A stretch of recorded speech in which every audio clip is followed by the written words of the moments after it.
أعوذ بالله من الشيطان الرجيم بسم الله الرحمن الرحيم الحمد لله رب العالمين وبه نستعين والصلاة والسلام على خير خلق الله أبي القاسم المصطفى محمد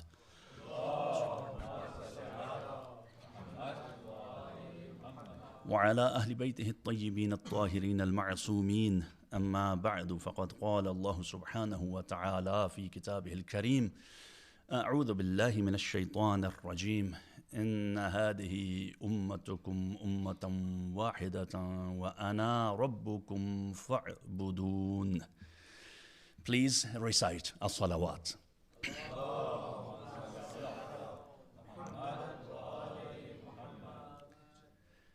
Respected listeners, my dear brothers and sisters, Assalamu alaikum wa rahmatullahi wa barakatuh.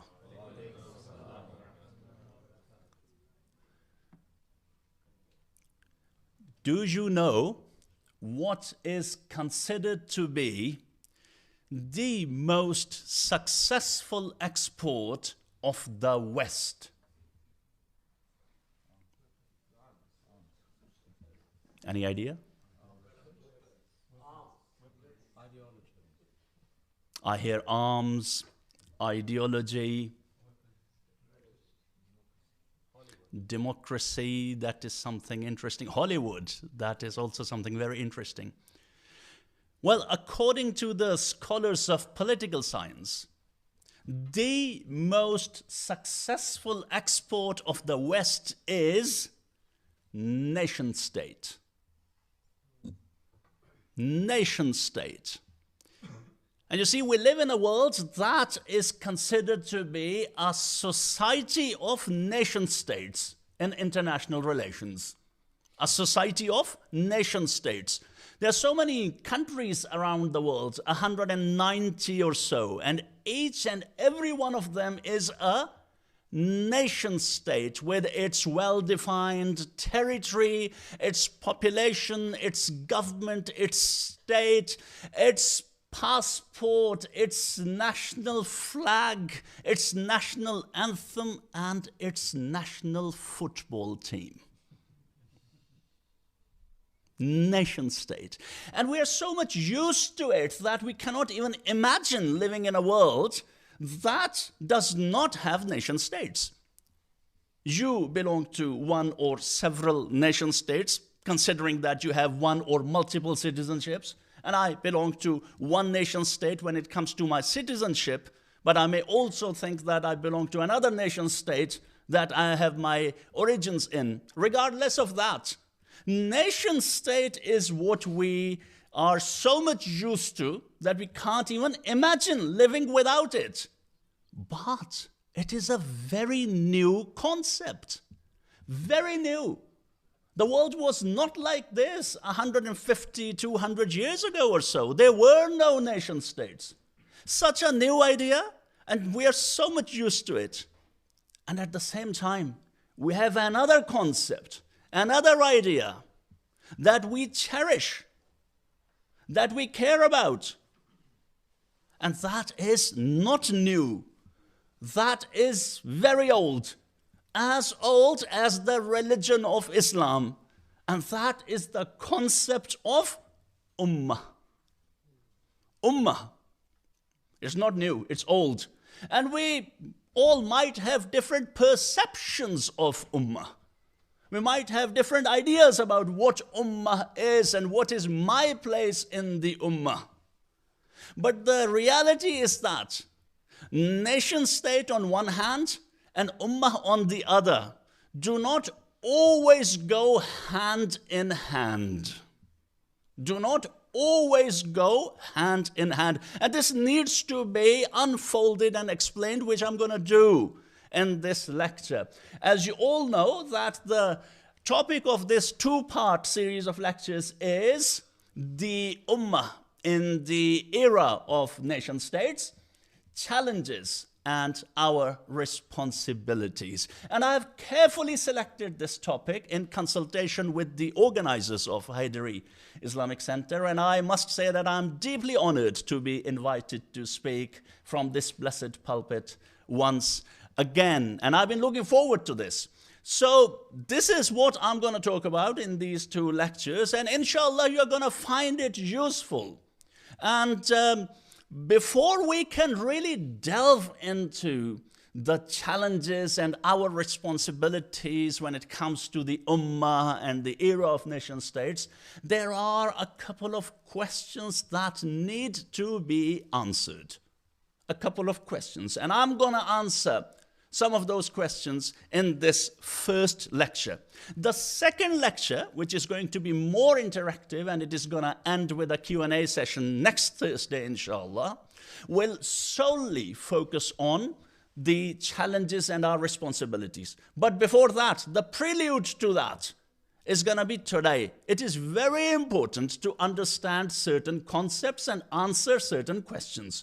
So what I'm going to do during the next 40 minutes or so is to try and answer the following questions. First of all, what is a nation state? What is the history of nation state? It is very important to understand that. How did it come to be, this world that we live in today? Nation state first.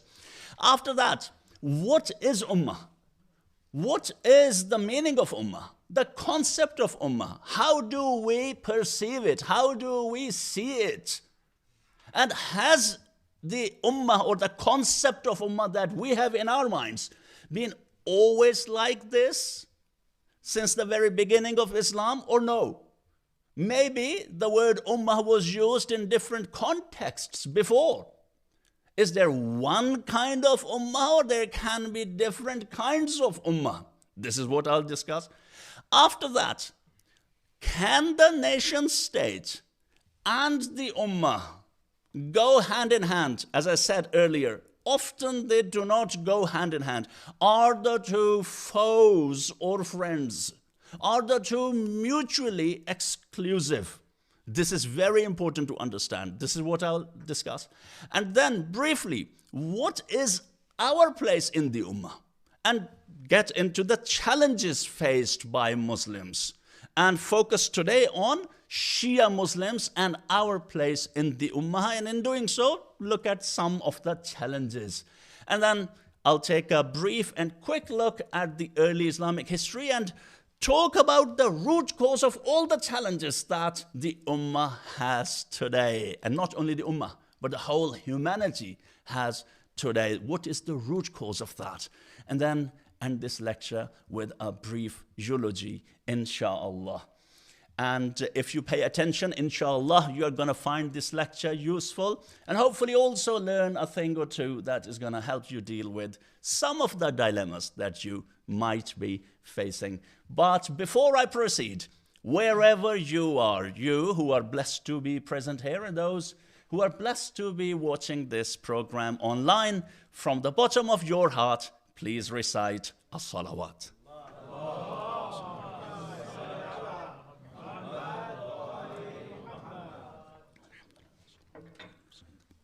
So, first of all, nation state. What's the history of nation state? You see, as I said, nation state emerged from the West, Europe to be precise. It started here. Until 1500 or so, the year 1500, early modern period is starting. Most people lived in their villages. They never got out of their village. They lived in their village, they were born there, they worked in the fields, they died there. And they did not care about the world outside their village. There was no central government. There was only a lord or a duke that these villagers paid tithe to. 10% of their wealth or savings they paid to that duke or lord. Like a Maharaja or Raja in the Indian subcontinent. They also had those Maharajas to whom the villagers paid their taxes. No concept of nation, no concept of one nation, nationalism, nothing. But then gradually, around 1600 or so, some monarchs, some rulers, some leaders, they started to unite people and they started to have control over a vast territory, and they brought all the people together united the territory, united the people, and gave them the identity of a nation. I'm going very quickly because this lecture is not about the history of political science and history of nationalism. So I'm skipping many steps and going very quickly. So they united people. For example, Napoleon. Napoleon gave the French identity to the people of France. He united that country. For example, Spain was the first of one of the first ones. And also the Dutch, the Spanish. These were the places where some monarch, some leader got the people together, had a territory united, people united, and told them, you are Dutch, you are French, you are Spanish, for example, you are German, so on and so forth. I'm taking it going very quickly and simply. There are many nuances and details that I'm skipping. This is what happened. And that is when still nation states haven't emerged yet, as we see them today.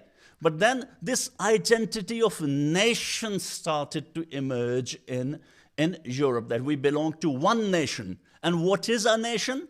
A nation is a group of people who have a common language, common ethnicity, and common culture. One of the three.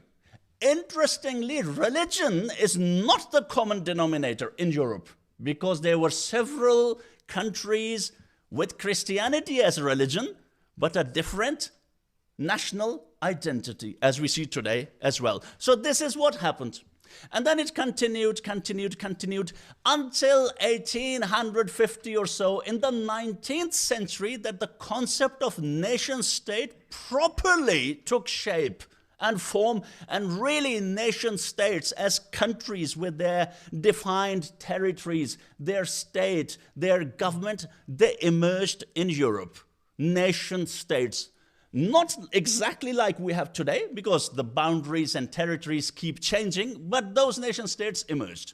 And this happened as a result of industrial revolution, when many people started moving from their villages to cities to work in the factories, and then they had to deal with people from different parts that they did not know.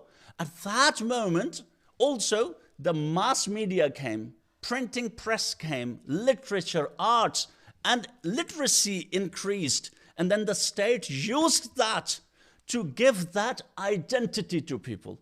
Poets, writers, they gave this notion of national identity. Be proud of your identity. You are a nation. German, French, Spanish, Dutch, Norwegian, Swedish, Danish, English, this, that. Now, at the same time, the advent of democracy and republics, they came, and then the state, the government started to represent the people. That was also very important for a modern nation state. Now, the irony is that when democracy was taking roots in Europe and nation states had emerged, some of those nation states that had democracy or constitutional democracy back home, they started to colonize other parts of the world. Other parts of the world, including the Muslim world. India was occupied, and many Muslim countries in Africa were occupied. Middle East, they were occupied. But in Middle East, there was something very interesting that happened. There was this Turkish Ottoman Empire that existed. At that moment, there were three main kingdoms or empires of Muslims. First, the Mughals in India. Then the Ottoman Empire, that was the largest Muslim empire or caliphate that had the Middle East, parts of Africa, and so on and so forth. And then the third one was the Qajars in Iran. So I'm talking about the late 19th century and early 20th century. Pay very good attention. This is very important to understand our challenges and responsibilities in this world. So then the Ottomans were defeated in the First World War. And then what happened? The Mughals were defeated already. 1857, the British took control of the whole of India. All right? Now, the Ottomans, they were defeated early 20th century. Also, many, many countries emerged out of the Ottoman Empire, the disintegration of the Ottoman Empire. And as a result of that, there were many, many countries that were given an identity. You are Lebanese, you are Syrian, you are Iraqi, you are this, you are that. That were all under the Ottoman Empire at that time. They did have their own identity, belonging to a certain area, this and that, but they did not have the concept of nation state, having a nation state of their own. They got it from the powers that had occupied them. And the same happened in India. The same thing happened in India. When the Indian movement for freedom started, what did they want? They wanted to make a nation state. They wanted to make a nation state. They did not want the Mughals back. They did not want monarchy back. They wanted to have a nation state with its own territory, its own flag, its own passport, and its own notion of nationalism. We are Indian national. But out of that came not one, but two countries. India, the original one, and the other one, Pakistan. Pakistan was founded in the name of Islam. As I said, until then, religion was not the common denominator for establishing a nation state. It was the language, it was the culture, it was the ethnicity. It was for the very first time in history that a nation state was founded in the name of religion. For the very first time in the history of mankind. And after that, Israel was founded also in the name of ideology or religion. But first, Pakistan. But the pity is that that country could not survive even 25 years in the name of religion. And Bangladesh separated, not in the name of religion, but in the name of language and ethnicity. And they have a very strong identity, very strong notion of nationhood, while Pakistanis until today do not have that sort of strong identity because it had only religion. Pay very good attention. Bengalis today, they say we are Bangladesh. They have a very strong sense of identity. Pakistanis, among all the Muslim countries, are still looking for an identity. Still looking for an identity because apparently religion is not a force strong enough to give sound basis for a nation state. You can disagree with me, but this appears to be so. Anyway, so this was how nation states. Anyway, now everyone has their own flag, everyone has their own passport, everyone has their own favorite national football team, cricket team, this and that. We are proud to be Iranian, we are proud to be Iraqi, we are proud to be Syrian, we are proud to be Afghan, we are proud to be Pakistani, we are proud to be this, we are proud to be that. On top of that, we have something mass that is called the emigration of Muslim communities from their countries of origin to the countries of the West. Now, of course, many people, especially the Khoja brothers and sisters, their ancestors moved already pre-partition to parts of Africa and other countries, and then from there they moved to Europe and America, and so on and so forth, and they adopted a bit of a cosmopolitan lifestyle. But still, I'm still learning about different communities. They still have a sense of belonging maybe to the countries of their origin and their own language and their identity. But this is a very interesting thing, which is new, that you belong to a nation state or a group of nation or group of people, and then you move to another nation state, and you assume its citizenship. You become a British citizen, you become American citizen, you become Canadian citizen. You are a citizen of that nation state, while you still have associations and belongings to the nation state of your parents or the people of your ancestors. So just giving the overview of the overall situation. Anyway, we are Muslims, alhamdulillah. We live in this world. No matter where we live, no matter what kind of nation state we live in, we still care about the Ummah. We care about the Ummah. Now, entering the second part. Keep this, what I've discussed so far about nation state, keep it in mind. I'll get back to the nation state. But first, Ummah. What is Ummah? We hear Ummah. We belong to the Ummah.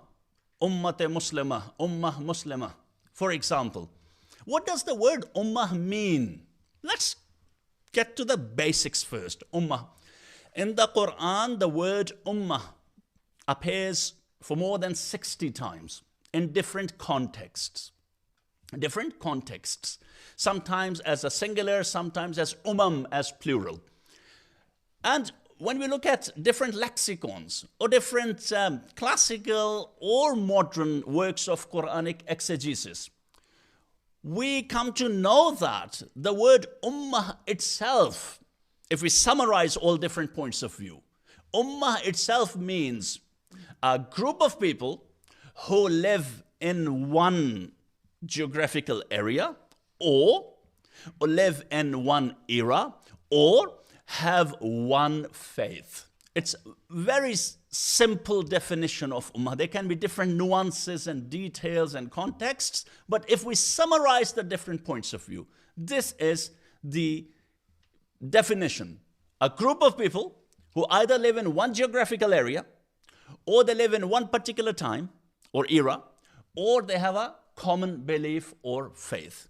And then there is another element that defines Ummah that we find in different exegesis of the Quran and different Islamic scholarship, and that is Ummah is a group of people that has a common goal. Common goal. That is Ummah. That is Ummah. The definition of it, the basic definition, the theoretical, when it comes to the istilah, the term Ummah. Now when we look at the Quran, look at the hadith, what do we learn about Ummah? Does Ummah only mean Muslims? Does it exclude all other people?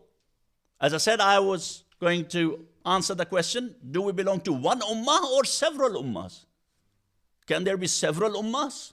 Pay very good attention. Can there be several Ummahs?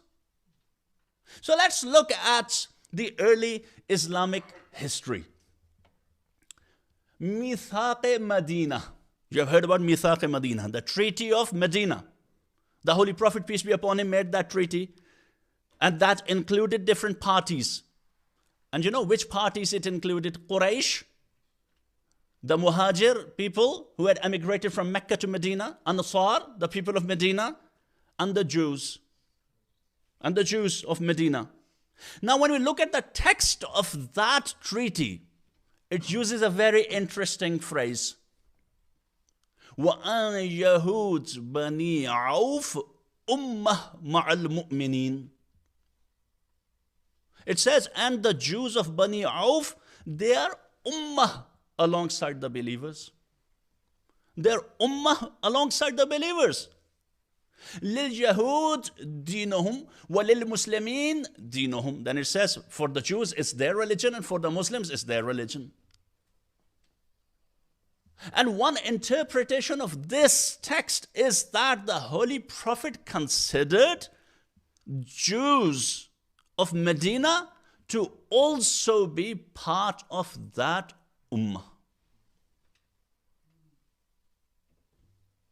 This is one point of view. A point of view that Shaykh Muhammad Shamsuddin believed in and propagated. Who was Shaykh Muhammad Shamsuddin? He was the head of Supreme Shia Council of Lebanon after Imam Musa Sadr.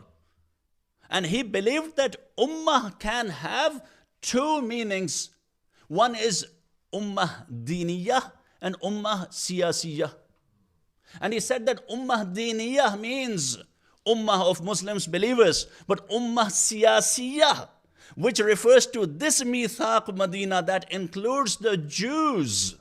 That is Ummah Siyasiyah, political Ummah for multicultural societies. And in the context of Lebanon, it was a multicultural society. Sunnis, Shias, and the Christians.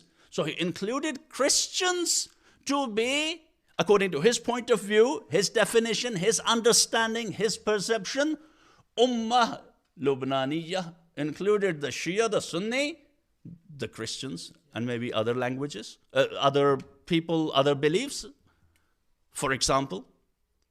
So this is very interesting, that Ummah was used in different contexts and did not exclude other religions, apparently.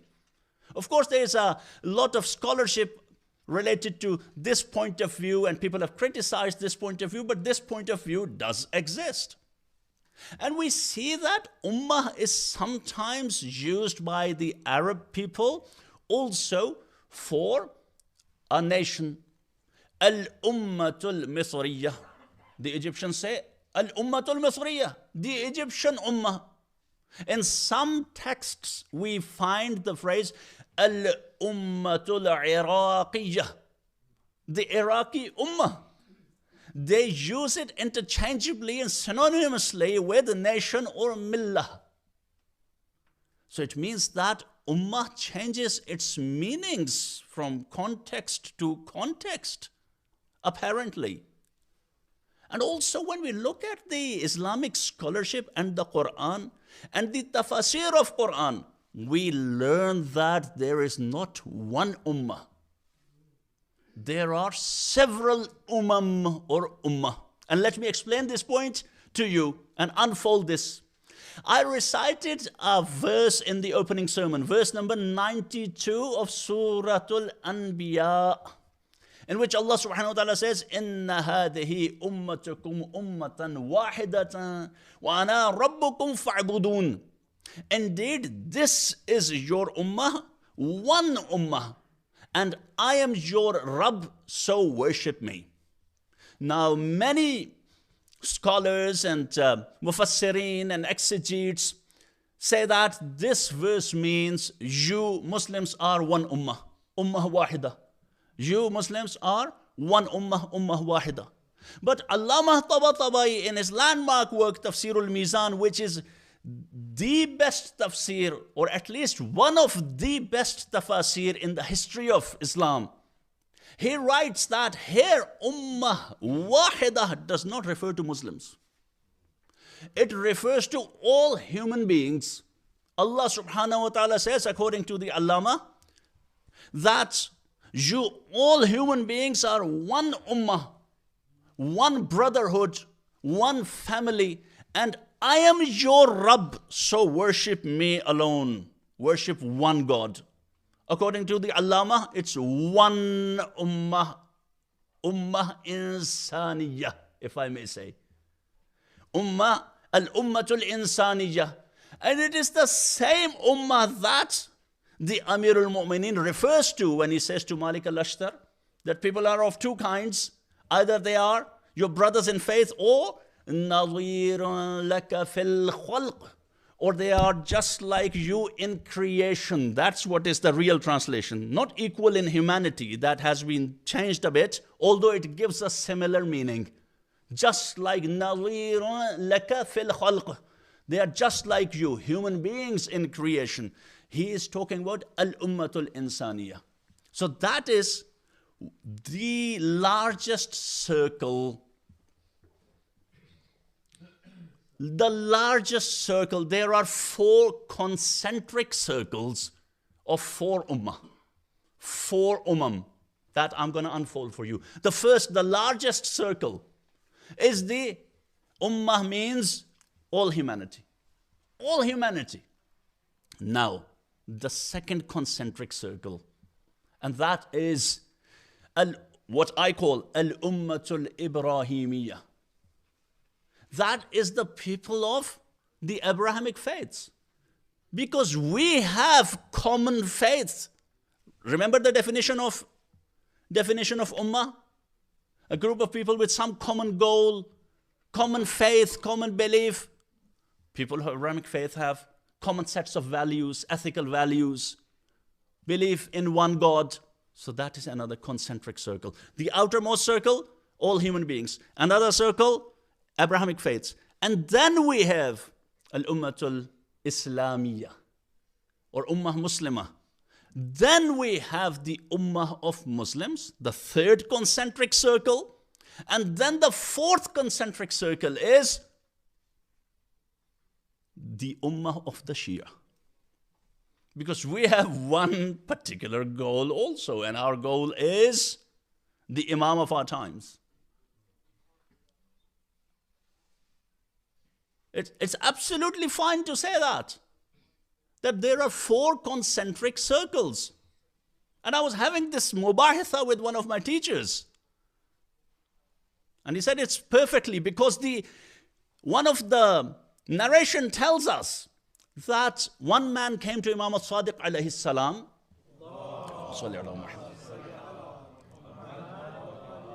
And he said that I believe in your wilayah. I become Shia. The Imam said, good. Then he said, now I have become a Muslim. The Imam said, no. You were Muslim before. Now you have become a mu'min. You were before. Then the Imam explained, giving a metaphor. You were before in Masjidul Haram. Now you have entered the Kaaba.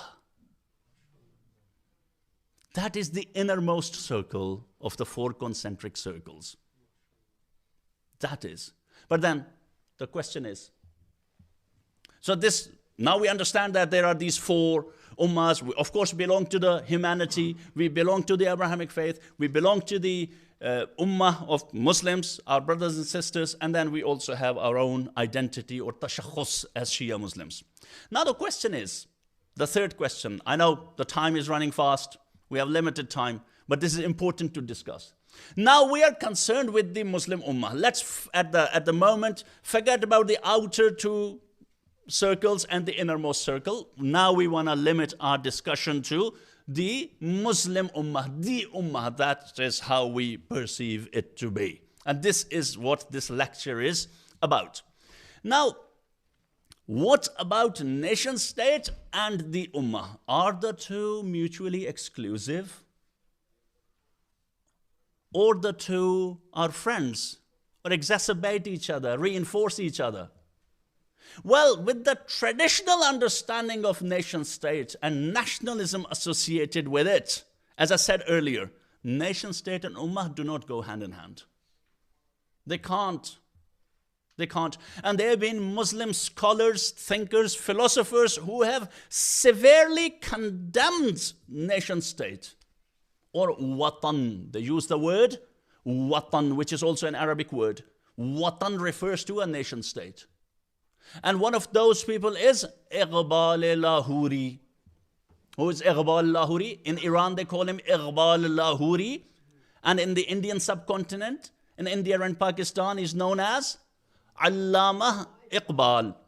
A great Muslim thinker, philosopher, writer, who's supposed to be the key architect of Pakistan, national poet of Pakistan, highly revered in Iran as Iqbal Lahori because he had a lot of work in Persian, and also revered in India.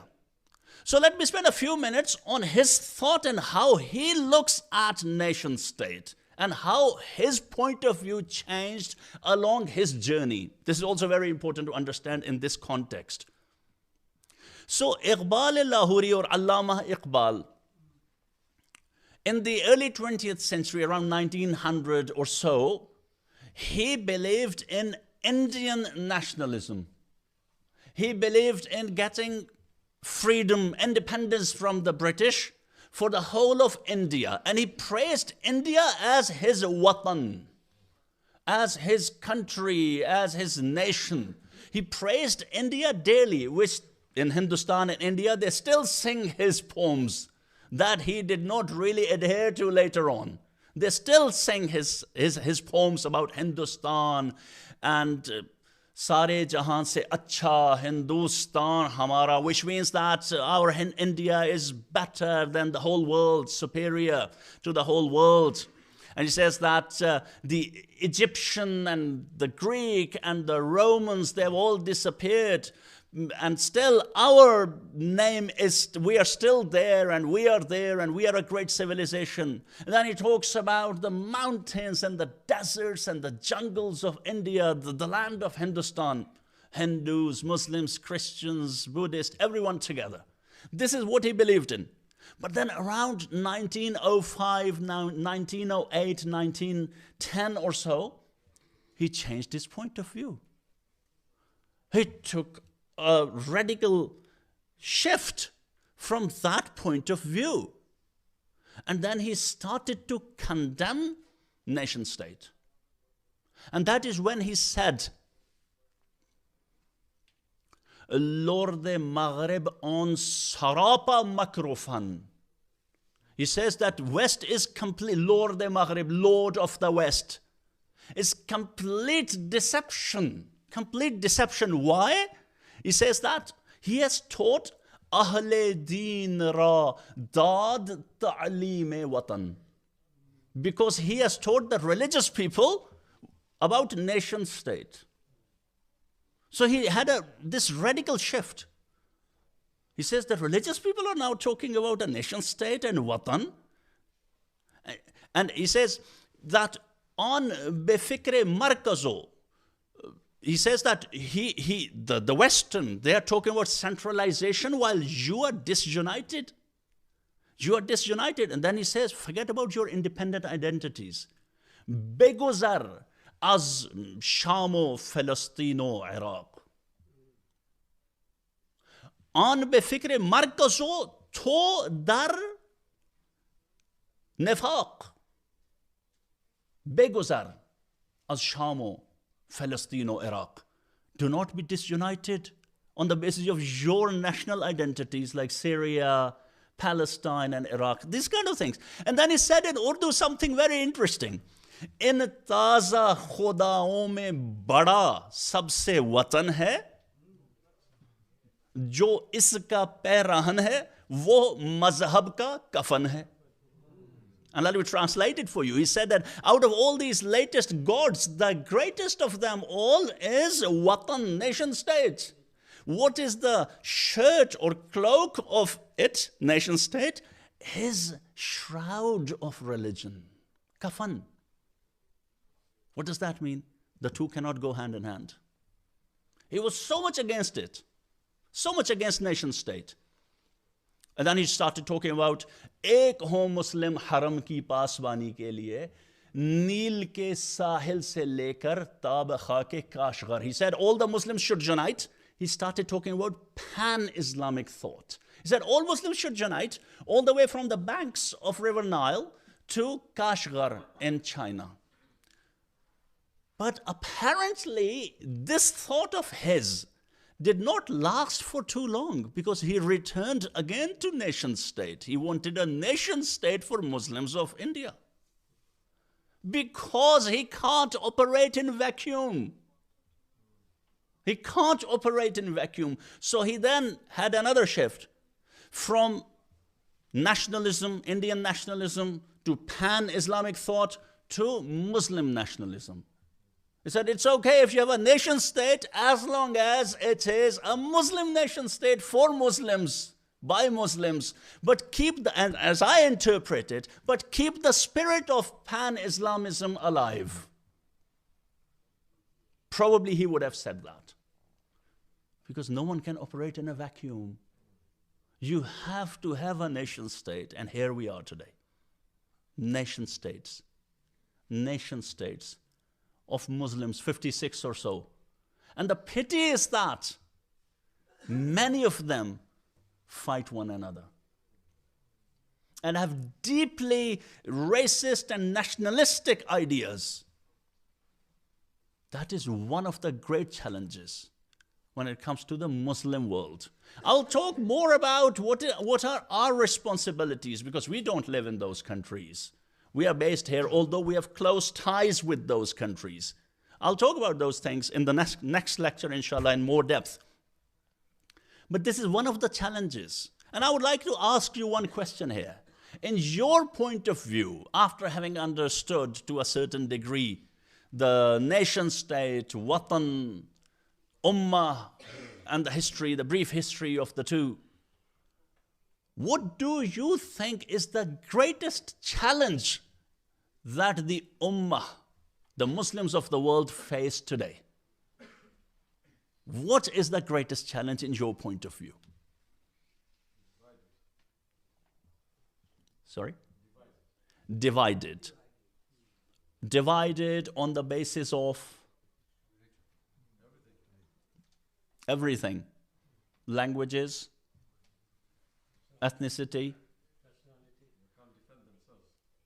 You can't defend. So this is, I want you and urge you to think about it, because as I said, today's time is pretty much over. I still want to spend a few minutes on this before I go to history and geology. But I want you to think about it so that when we meet again, inshallah, next Thursday, which is going to be more interactive, we can have a more in-depth discussion around it. Because I have certain ideas, a list of challenges that we face as ummah. But here, getting back to so think about it, and when you come the next Thursday, inshallah, hopefully, I hope that all of you will come again after today's experience and not disappear, and bring more of your friends with you also, inshallah. But getting back to one question I said I wanted to address, the place of Shia Muslims in the ummah. Because we belong to the ummah, we say we belong to the Muslim ummah. Our hearts go out to the members of the ummah that are oppressed in different parts of the world. Whether they are our Sunni Muslim brothers and sisters in Myanmar and Rohingya Muslims, whether they are our brothers in China, Uyghur Muslims, or whether they are brothers and sisters in Palestine or any other part of the world, our heart hearkens for them, our heart goes out to them. We shed tears for them. Believe me, there are Shia Muslims, brothers and sisters, who feel guilty about celebrating birthdays and eating good food in these days because of the atrocity that is taking place in the Middle East, the massacre. Shia Muslims care so much about the ummah, always. But the pity is that the ummah does not always reciprocate. And some of the members of the ummah do not even consider us part of the ummah. I will talk about it more in depth in the next lecture, inshallah. So some of our brothers and sisters say, they don't care about us. You keep saying Palestine, Palestine. They don't even consider you Muslim, mate. What are you talking about? Are you champion of the ummah? The ummah doesn't care about you. So you should not care about the ummah either. So I would say to them, look up to our role models. 𝐒𝐚𝐲𝐲𝐞𝐝. After he had lost everything, how they treated the Ahlul Bayt in Karbala, the Umayyads, how they treated the Ahlul Bayt. Even then, 𝐒𝐚𝐲𝐲𝐸 prayed for the armies of Muslims defending the borders of the Islamic lands. Who were those soldiers? Shi'an of Ali?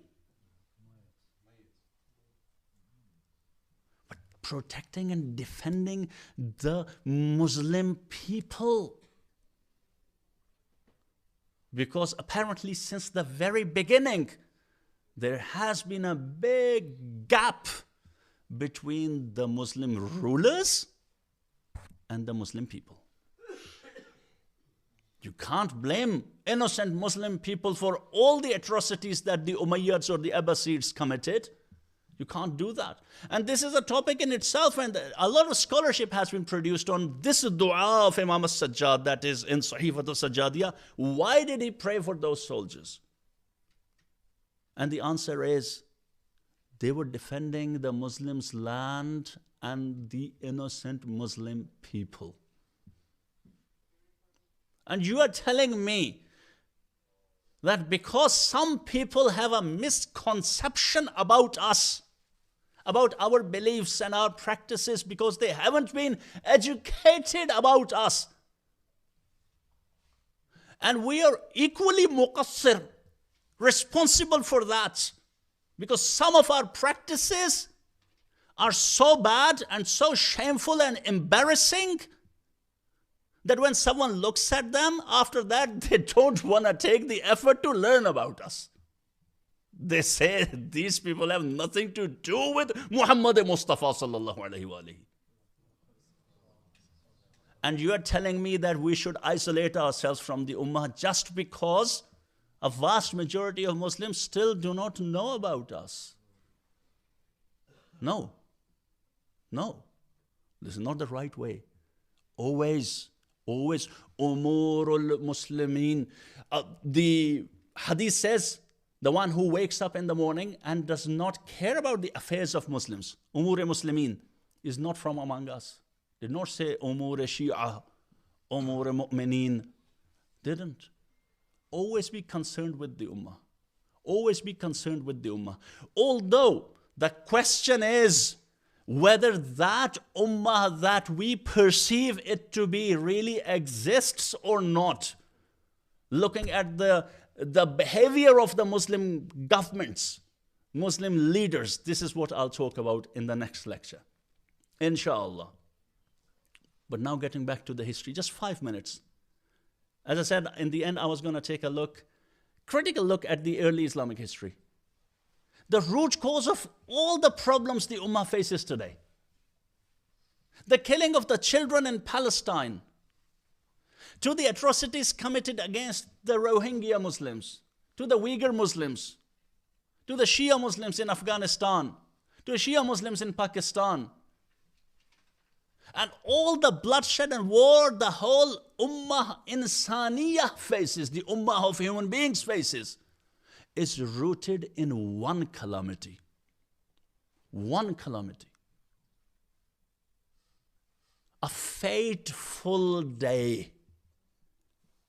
A fateful Monday. Yawmul Ithnain. What is Yawmul Ithnain?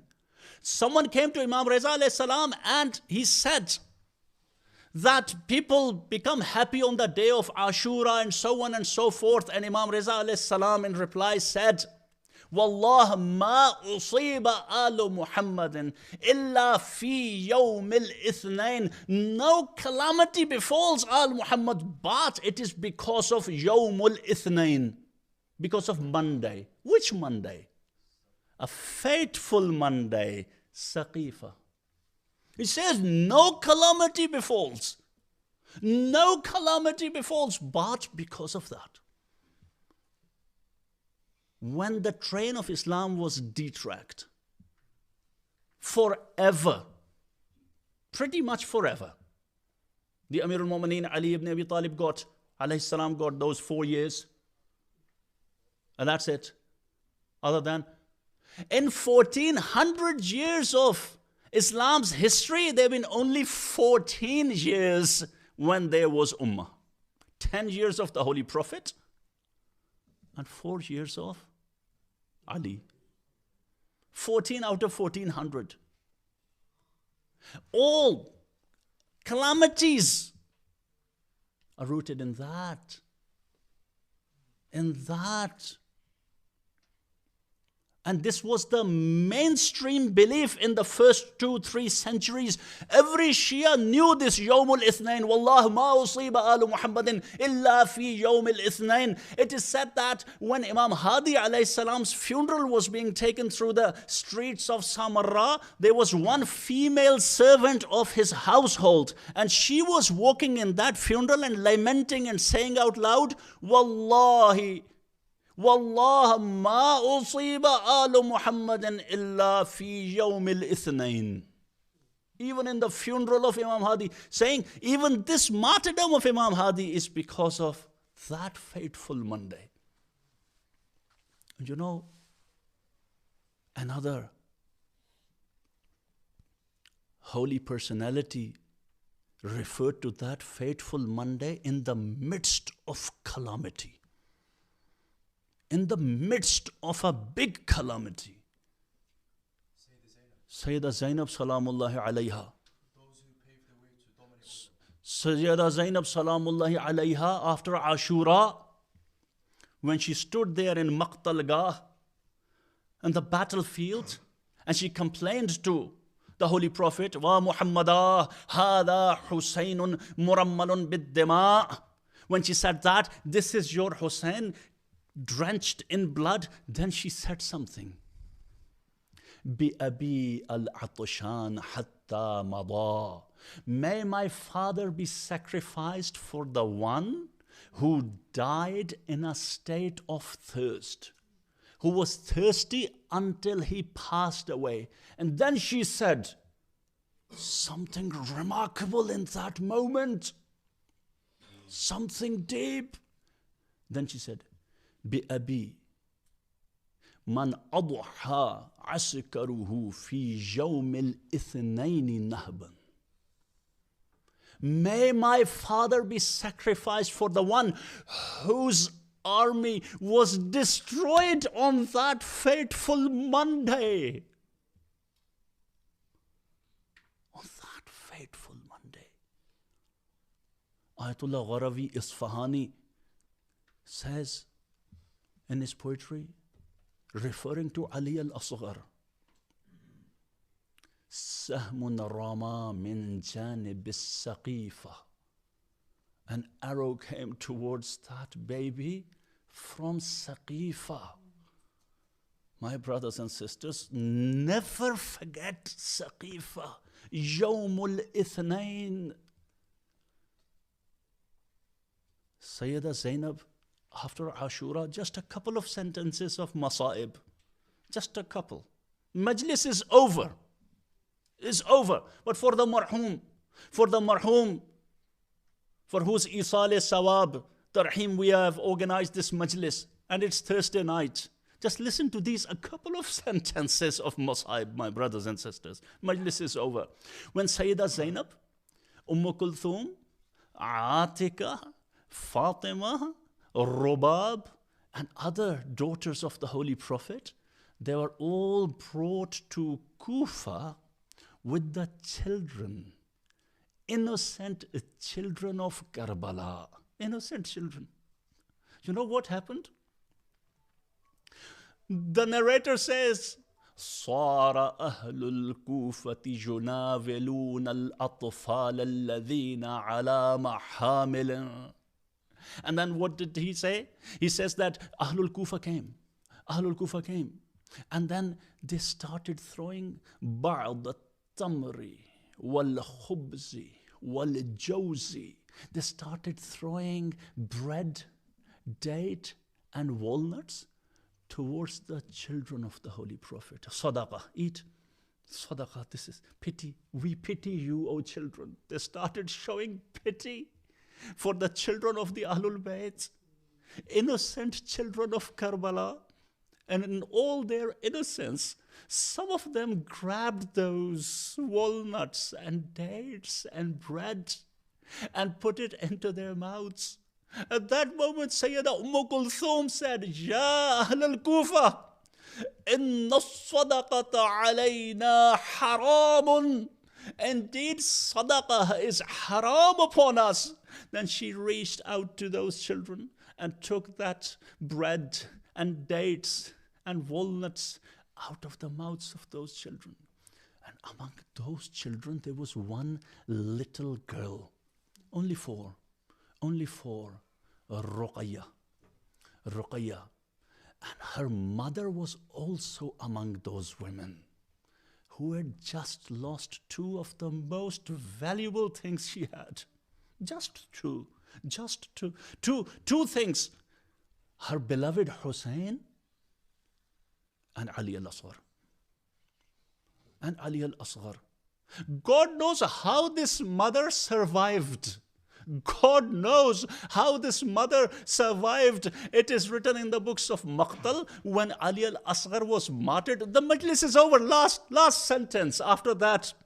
Majlis is over. When Ali al-Asghar was martyred, Imam Hussain did not have the heart to take his body to the tents. He did not, because perhaps, you know what would have happened? You know, because perhaps Robab would have died then and there.